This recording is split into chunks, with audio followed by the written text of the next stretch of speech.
So we're now deeper into the World Cup. We have a range of opportunities that are being thrown up this time that weren't in previous years. What are they? How can you exploit them? That's what we're going to talk about in this video.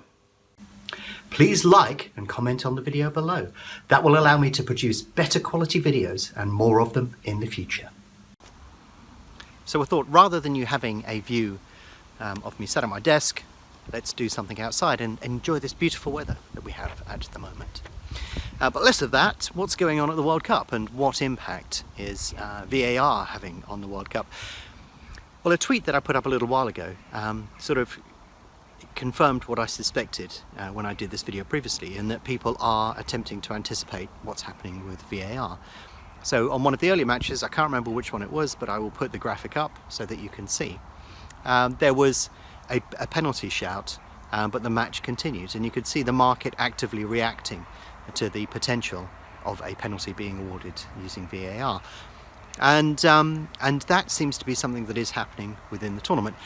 But I will throw in here, the management of those decisions from a market perspective seems to be getting managed very well. A lot of the calls are being made, and the suspensions are being made at the point at which it looks like it could be referred to VAR. So as a consequence, I think that that's a positive, because it means that nobody's clock beating. I haven't seen any evidence of that at the moment. But obviously, on the downside from that, anticipating if that's going to happen or not is going to be significantly tougher. And as the tournament's gone on, they seem to be getting a little bit sharper. So maybe there's an angle there to the stadium or to the officials or something. There is something going on there. But it's interesting to see that that did actually take place. So we'll come back to VAR in a second, so I can describe to you other things that I've seen that you can take advantage of from a trading perspective. But from a broader level, let's look at what's happening within the markets. Well, the pre-off markets are more volatile than I've seen them before. And over the years, there seems to be this propensity for the markets to get more and more volatile as time goes on. And we're seeing that at the World Cup. So normally the markets are pretty rock solid. There's not much going on, but now there seems to be a bit more directional bias in them, and sometimes they reverse a bit as well. So it's interesting to see that that's taking place. So my reaction to that, normally you can chuck money at these markets and not have to worry about anything, but now you're going to have to watch them like a hawk. And as a consequence, one of the issues that you have is you're going to have to spend a lot more time looking at them and trying to judge an element of direction, whereas before it was quite simple to not have to do that. But also you can't put, my reaction to it has been to not put on as larger stakes as I have done in previous years. Because if you have a pretty clearly defined range, you can throw a lot of money at it and not worry. But if you don't have a clearly defined range, then the move tends to be bigger, which produces bigger profits, but it can also produce bigger losses. So you tend to pull your stake down and be more certain about what you're trying to do. So that's something that's happened at the World Cup this year that hasn't happened previously, is the market tends to be a little bit more volatile. There's a lot more movement in it, so you need to be a little bit more certain about what you're doing and why in those markets. So yeah, I've changed my style this World Cup and focused a bit more on trying to understand what the market's trying to do. It's a bit like a very, very slow and large horse race, effectively, for me. So yeah, that's one of the things that I've changed in terms of what I'm doing at the World Cup. Now, as we move through the second game in the group stages, there's an important thing that you need to be aware of, which is the influence of that on the next match. Because if a team does something over here, then that influences what they need to do on that next match. And if a team is qualified, then they may field a weakened team, or if they haven't qualified, then that's going to change the dynamic of that third game. So be aware that that's something that is going to happen, which means that you trade those markets completely differently in terms of the pre-off state. But also, it can present opportunities for you. So, for example, Croatia have done particularly well so far, and their coach came out and implied that he'll probably field a weakened team in the next match because it was a little bit easier against Iceland, and as a consequence that set off a drift on Croatia. So yeah, keep your eyes open for what those matches are and how results that are taking place now can influence the incentive on those third matches within the group stages. But that's an opportunity that will come around. And therefore the first two matches you trade will be very different from that third one, or typically, not always, but that's something to keep your eyes open within the markets. So anyhow, let's go back to VAR and understand how that's impacted things. All of the headlines have been stolen on VAR about penalties. Everybody's saying, oh, there are a lot of penalties in the World Cup. But that sort of makes sense because things are happening, the ref's letting it go, and then somebody's going, oh, I think you should have a look at this.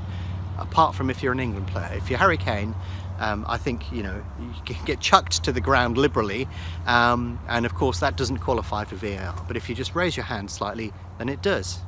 Rant over. Anyhow, it is influencing the number of decisions that are being made by referees, and they're pulling play back when they think that there's been an incident. So undoubtedly penalties, there have been more penalties, and there probably will be more. But it's interesting to see, one thing that has been missed, everybody's talked about penalties, people have missed lots of other stuff within that data, which more or less confirms that sort of state of play. So if you look at the number of offsides, for example, you'll notice that there's been a large number there's been far fewer offsides in the World Cup than there have been in previous World Cups. And of course the officials were briefed to let marginal offside decisions go, because then the ref would call VAR and get a decision on something. But what seems to be happening is that a lot of those decisions are going through, and it's only when a goal is scored will they start to query it, but only if they think that there has potentially been an issue, which they could have missed anyway. So it's interesting because VAR is actually sort of increasing the flow of attacking football. So if you have a trading strategy that relies upon a goal or goals, then I think it will work much better at the World Cup, because the propensity for attacking play is much higher than it has been in previous World Cups.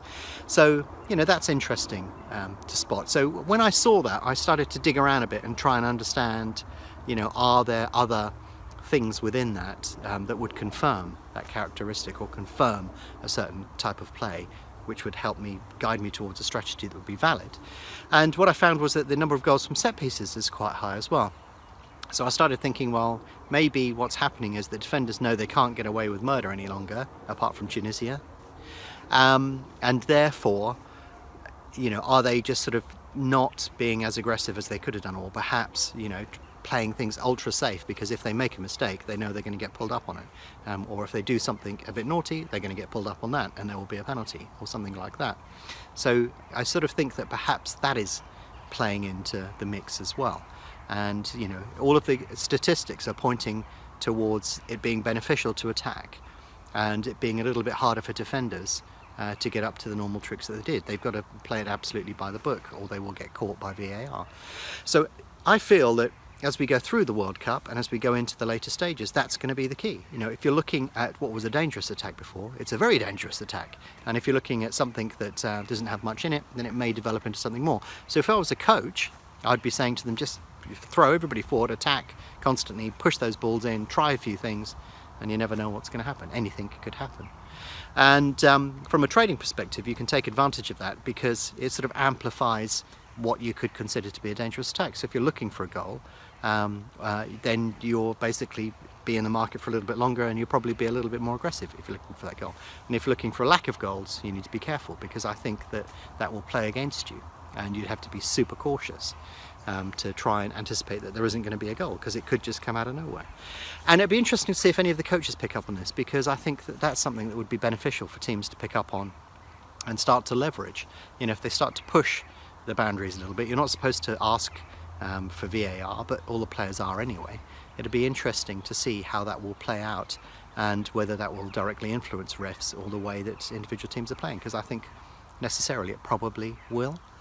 So yeah, I think it's been interesting so far. A couple of changes in terms of the way the market plays, and VAR is having an impact, but probably not in ways that I originally imagined at the start of the competition.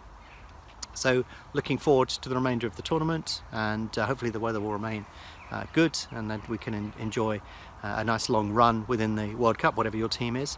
But I hope some of that's been useful for you, gives you a few pointers, and I hope that you have a really successful World Cup.